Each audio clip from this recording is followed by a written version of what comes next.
ఒకరిపై విశ్వాసం, మరొకరిపై అపనమ్మకమా? ఆంధ్రప్రదేశ్ రాజకీయాల కేంద్రంగా ఈ రోజుల్లో ఒక స్పష్టమైన మార్పు కనిపిస్తుంది.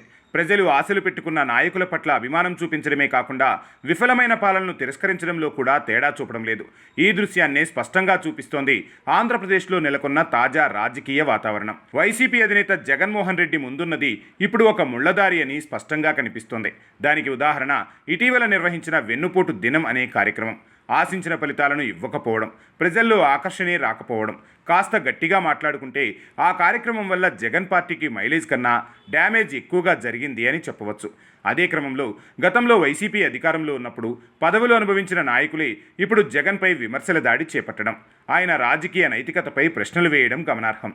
ప్రజల్లో వ్యతిరేకత పెరిగే సమయంలో కూడా జగన్ ప్రజల ఆకాంక్షలను పట్టించుకోకుండా వ్యర్థమైన నిరసన కార్యక్రమాలపై దృష్టి పెట్టడం వింతగా మారింది.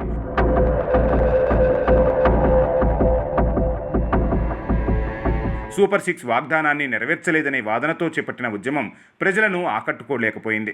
ఈ కార్యక్రమం వైఫల్యం పాలవడంతో ప్రజల్లో జగన్ పార్టీ పట్ల ఉన్న నమ్మకం మరింతగా దిగజారిపోయింది.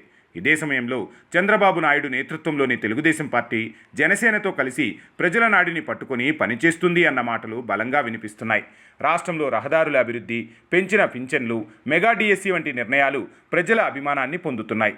ఒక పక్క చంద్రబాబు మాట ఇచ్చాడు, చేస్తాడు అని అనుకుంటూనే వెనకనే పవన్ కళ్యాణ్ ఉన్నాడు, చేయి పట్టి చేయిస్తాడు అన్న నమ్మకం ప్రజల్లో మరింతగా పెరుగుతూ ఉండడం గమనార్హం.